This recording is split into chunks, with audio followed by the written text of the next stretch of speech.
It took a lot to convince the Houthi delegation to get on the plane in Sana'a. They weren't going anywhere without guarantees.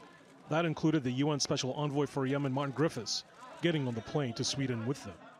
With Saudi Arabia in control of the airspace over Yemen, the Houthis worried their flight out could easily be intercepted.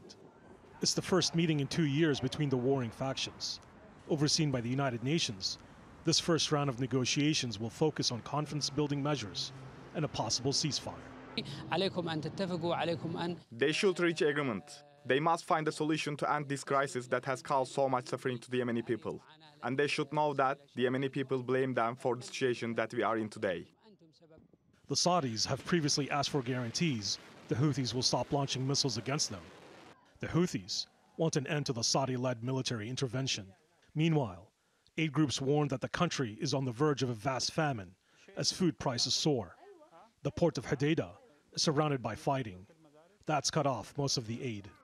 A previous round of talks this year in Geneva collapsed, and many remain doubtful of the outcome of this latest effort. It will fail for sure. I don't think they will succeed at anything.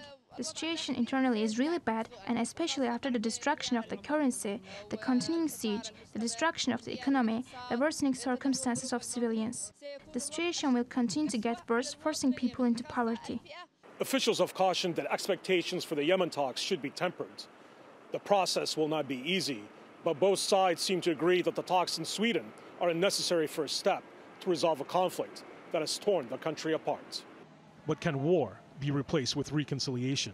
It's unlikely these talks will lead to that breakthrough.